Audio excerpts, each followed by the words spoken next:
I still remember the day my world shattered. The day I lost not just my father but everything he built for me. The grief was supposed to be the hardest part, but it wasn't. The real pain came when I realized the people who should have protected me were the ones who buried me alive in lies and greed. My name is Olivia, and I was 19 when my father passed away suddenly. He was a quiet man, a hard worker who poured his soul into building a small but thriving family business. He wasn't rich by society's standards, but everything he had was meant for me, his only daughter. He promised me a future, a legacy to carry forward. But after his death, that future was stolen. My stepmother, Clara, the woman my father married after years of my mother's absence, transformed overnight. She went from grieving widow to calculating queen pin.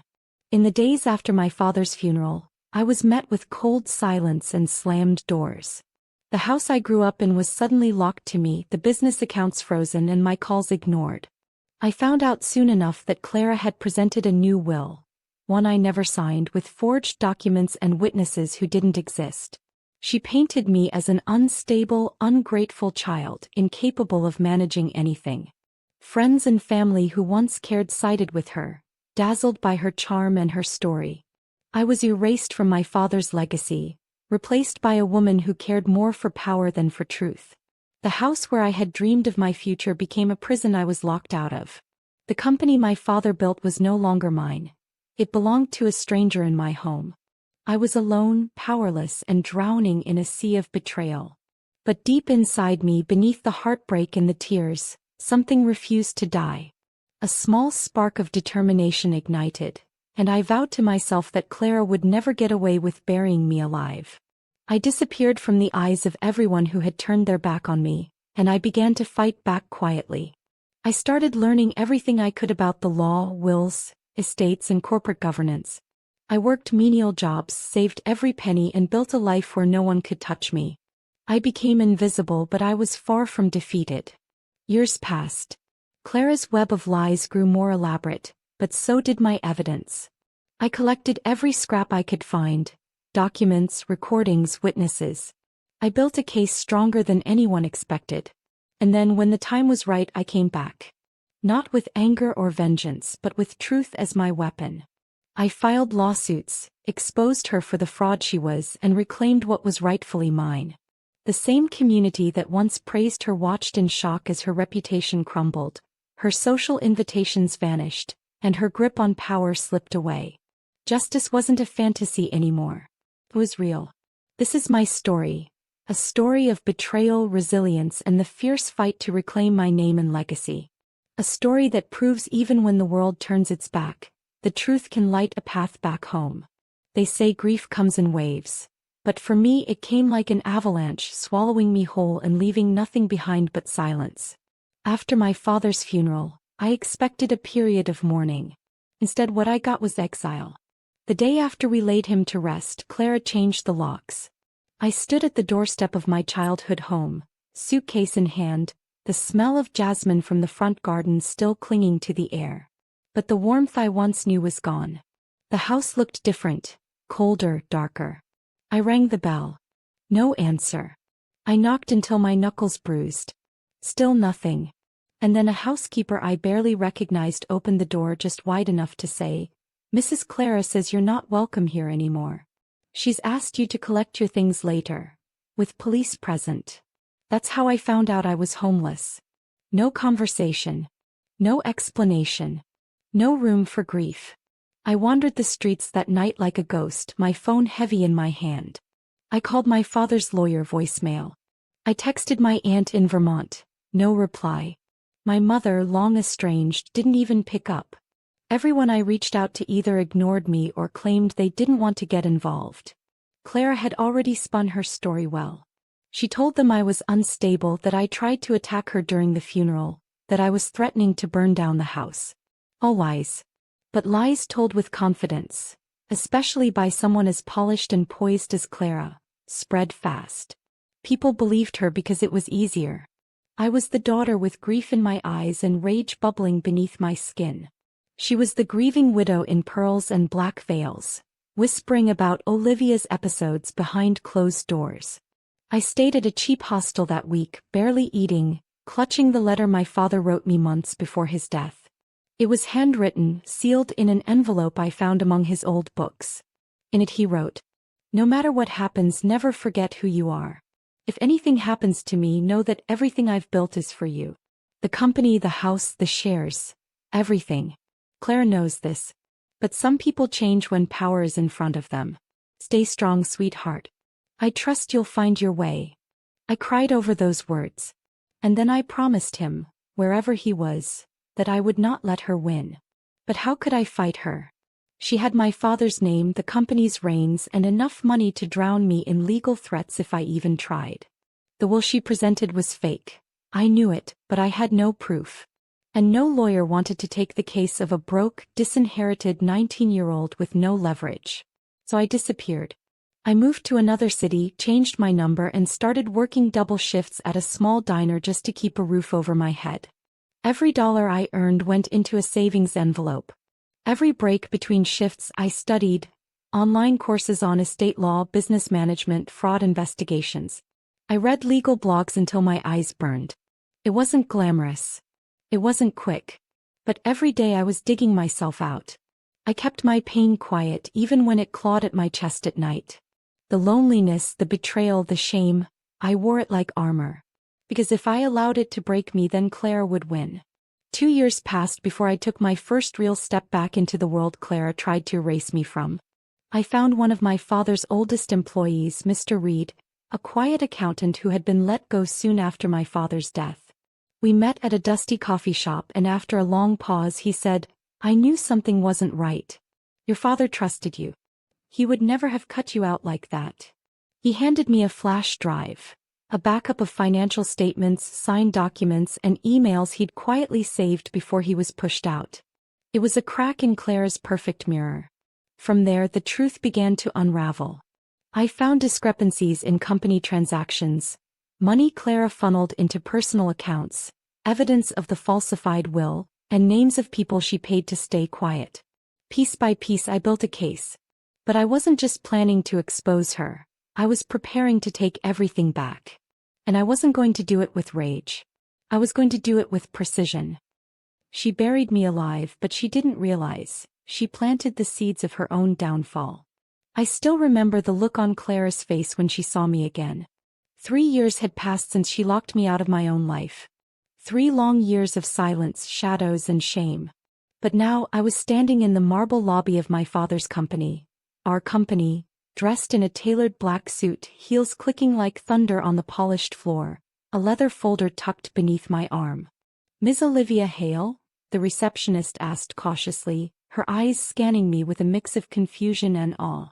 "That's right," I said, offering her a polite smile. "I have a meeting with the board." Clara thought she'd erased me. She thought her lies would bury the truth forever. But I hadn't just come back. I'd come back smarter, sharper, and with every weapon I needed. My silence wasn't weakness. It was strategy. Through months of quiet planning, I had sent anonymous tips to government fraud agencies. I'd built relationships with ex-employees who Clara had burned. I had the forensic audit ready. And most importantly, I had a court-validated copy of my father's real will. One that explicitly named me as his successor, sole heir, and rightful owner of Hale Industries. The meeting was tense. Clara sat at the head of the long glass table, her red lipstick perfectly applied, her diamonds gleaming under the lights. Her voice was calm as she said, "Olivia, what a surprise." I didn't let her rattle me. I placed the leather folder on the table and looked each board member in the eye. "I know many of you were misled. I don't blame you for that. But today I'm here to correct the narrative and present the truth." I laid out the timeline, the documents, the audit trail, the forged signatures. I passed around copies of the original will, retrieved from my father's safety deposit box in a private bank only I had access to. The moment Clara saw it, her fingers twitched. Her smile faltered. "Forgery? This is absurd," she snapped. "Really?" I turned to the board. "Because according to this forensic handwriting analysis, verified by 2 experts, you signed my father's name. And that offshore account in Belize? That's not company business, Clara. That's theft. She stood up, eyes flashing. This is a setup. She's mentally unstable. You all know what she did after the funeral. I took a deep breath and pulled out my final card, security camera footage from a private investigator I'd hired. It showed Clara meeting secretly with a former employee, one she'd paid to erase documents. It also showed her shredding files in the middle of the night, 3 days after the funeral. Silence. The boardroom turned into a courtroom of tension. One man cleared his throat. Another looked at Clara with betrayal etched into every line of his face. I suggest you step down, Clara, I said quietly, or you'll face a public lawsuit. One that will destroy everything you've stolen. She didn't respond. For once she had no script, no rehearsed tears, no scapegoat to blame. Just silence. I walked out of that building with the board's signatures acknowledging me as the rightful CEO. 3 years of torment, erased in one morning. Not because of revenge, but because I was patient enough to wait for justice. But the story didn't end there. You see, power is a funny thing. Once someone tastes it, they rarely let it go without a fight. 2 days later, I received an anonymous threat at my apartment door. Walk away, Olivia. Or we'll finish what we started. They thought I'd be scared. They thought wrong. Because I wasn't just taking back my father's legacy, I was about to bring the entire house of cards crashing down. I didn't sleep much that night. The anonymous threat replayed in my mind like a ticking clock. Walk away, or we'll finish what we started. Those weren't empty words. I knew Clara. She didn't bluff. And if she wasn't acting alone before, someone was now backing her in the shadows. But fear? Fear was a luxury I couldn't afford. I poured myself a mug of black coffee and sat down at my kitchen table, the city still cloaked in silence before sunrise. The file of documents I had gathered over the years sat before me like a puzzle I hadn't fully solved. There had always been one piece that never made sense. Why had Clara fought so hard for Hale Industries? My father was wealthy, yes, but the company had been slowly declining before his death. The real money was tied up in other investments, in properties and patents. So why the obsession with the company? Unless it wasn't about the company. I started digging into the files she'd tried to delete, tracking old email logs, cross-referencing them with shell companies and tax filings. I found it, hidden beneath layers of doctored paperwork. A series of offshore accounts. Not just for embezzled funds, but for people. Bribery. Kickbacks. Clara had been laundering money through false contracts, under the company's name. And worse, she had been blackmailing key employees to keep it going. Including one I knew all too well. Marcus Dane, my father's former CFO and once my godfather. Betrayal stung worse when it came from someone you used to trust. I met Marcus in a quiet diner on the outskirts of town, the kind of place where secrets could breathe without judgment. He looked older, guilt hanging on his shoulders like soaked cloth. You shouldn't have come here, he said without looking up. She'll come for you. She already did, I replied, sliding a copy of one of the falsified contracts toward him. You signed this. With Clara. He swallowed. I was desperate. My wife was sick. Clara offered to cover the surgery if I just looked the other way. And what about after that? When she started taking more. When she cut jobs. Sold off assets behind the board's back. He didn't answer. I leaned forward. You helped her bury me. But now you're going to help me dig her out. He sighed, then finally looked at me. What do you want? Everything, I said. Emails. Paper trails. Hidden accounts. The whole map. I don't want to hurt you, Marcus, but if you don't help me, you'll go down with her. By the end of that week, I had more than I needed. Clara hadn't just stolen from the company. She had built an empire of deceit on the backs of the people my father swore to protect. And it was all about to collapse. I contacted a journalist from the Ledger, one of the most respected investigative reporters in the city. I gave her everything. Whistleblower statements. Bank records. Testimonies. And my own story. Within 72 hours, the front page read, Stepdaughter exposes multi-million-dollar fraud orchestrated by socialite Clara Hale. The story went viral. Every major outlet picked it up. Stockholders revolted. The board filed a civil lawsuit. The FBI launched an investigation. And Clara? She vanished. But I wasn't done. At the press conference 2 days later, I stood before a row of microphones, the weight of my father's legacy behind me and the fire of my own survival in my voice. My name is Olivia Hale, I said, steady and clear. 3 years ago I was erased by the woman who married my father. Today I reclaim not just what was stolen, but the truth. For every employee who was silenced. For every investor who was lied to. For every daughter who was told she didn't belong. I didn't just dig my way out of the grave Clara tried to bury me in. I turned it into the foundation of a legacy she could never touch. But even as the applause echoed and the cameras flashed, I knew she was still out there. Watching. Waiting. And I was ready. They say when you expose a snake it doesn't run. It coils back and waits for its moment. Clara disappeared for weeks after the scandal broke. Her face was plastered across every news outlet, her name synonymous with white-collar crime, corporate fraud, and betrayal. But somehow, despite the manhunt, she slipped through the cracks. I thought the worst was behind me. I was wrong. It was late one Friday when I got the call. The journalist I'd worked with, Naomi, had been run off the road. Her car flipped 3 times on the expressway. She survived, but barely. The police said it was an accident, but Naomi's voice, hoarse from the oxygen mask, told me different.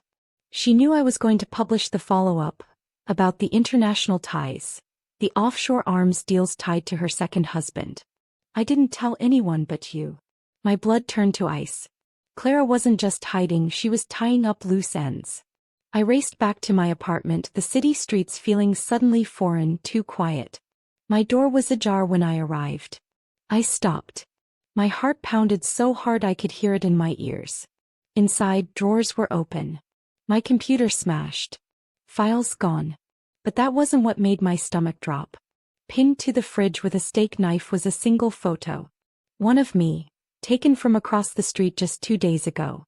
Scribbled in red ink across it. Still watching. Still smarter. Still one step ahead. She had been here. Breathing my air. Walking through my home. And I knew then that exposing Clara hadn't defeated her. It had only wounded her pride. No. Now she wanted revenge. But she underestimated me, again. I checked into a hotel under an alias that night. Quiet, nondescript, downtown. I had one backup laptop, one encrypted drive left with all the remaining files Naomi and I hadn't published. I sent them to multiple news outlets, anonymously. Then I went to the one place Claire would never expect. Her sisters. Victoria Arlington. Calculated. But unlike Clara, she still had a conscience, buried deep under all that icy charm. You know what she's capable of, I told her, standing in her manicured hallway. I know what you're capable of too, she said, sipping wine. You're your father's daughter, Olivia. And Clara always hated that. I raised an eyebrow. So you're going to help me or not? She sighed. She's in Buenos Aires. Using one of my husband's old diplomatic contacts. I didn't tell you that. But I also didn't stop you. It was all I needed. Through a web of legal pressure, international cooperation, and media heat, we traced Clara's location to a luxury compound hidden under a fake name. And when Interpol moved in, they found her with 4 passports, 20 million in digital assets, and a plan to flee to Dubai. She didn't resist arrest. But when the cuffs clicked around her wrists, she said only one thing. You think this ends with me? 3 months later, Clara stood trial. Every seat in the courtroom was filled. She tried to play the victim. Claimed it was all planted. That she was protecting the company from me. But the evidence was a tidal wave. When the judge delivered the sentence, 35 years without parole, you could hear a pin drop. I sat in the front row. Clara looked at me once before they led her away. That glance still haunts me. Not because it was full of rage, but because it was full of pity. Like she still believed she had something I didn't. But I smiled. Because I did. I had the truth. I had my father's name cleared. I had built something from the ashes she left behind. And most importantly, I had peace. They say revenge is a dish best served cold. But what they don't tell you is that healing, real gut-deep healing, is hotter than fire. It burns through you, scorches everything you thought you knew, and in the end it leaves you forged anew. After Clara's sentencing, the media frenzy slowly died down. The headlines faded. People moved on. But I didn't. Not in bitterness. Not in rage. I moved forward in purpose. I took what she tried to destroy, my name, my dreams, my dignity, and rebuilt something stronger. I revived my father's company under a new name, Phoenix Equity, a symbol of rising from the ashes. I hired women like me, overlooked, underestimated, silenced. I built scholarships in my father's name. I funded mentorship programs for kids like I once was, trying to belong in a family that didn't want them. And for the first time in my life, I wasn't chasing love or validation or acceptance. I was the storm. I was the redemption. And yet there were still quiet moments. Late nights. When I'd sit in my office overlooking the city and my mind would wander. To my father's laugh. To the smell of his cologne on Sunday mornings. To the way he used to look at me like I was already enough. Without titles, without accomplishments, without armor. I realized, my real revenge wasn't in watching Clara fall. It was in proving that I could rise. Without cruelty. Without games. Without turning into her. One afternoon I visited his grave, something I hadn't done in years. I brought two things. The first framed article announcing Phoenix Equity's success, and the family ring she once tried to take from me. I laid both at his headstone and whispered, "Death." She buried me. But I dug my way out. Not just to breathe, but to build. As I walked away, the wind picked up. The sky golden with the promise of dusk. And for the first time since the chaos began, I felt whole. Not just healed. Transformed. If you've ever been betrayed by the very people meant to protect you, if you've ever been buried under someone else's lies, hear this. You don't need their approval to rise. You don't need their apology to heal. And you don't need revenge to win. Let your rise be louder than their betrayal. Because when they bury you not knowing you're a seed, that's when the real story begins. If this story touched something deep inside you, don't scroll away. Share it. Someone else out there might be fighting to rise from the same darkness, and your share could be the light they need. Share your thoughts in the comments. Your story might give someone else the courage to keep going.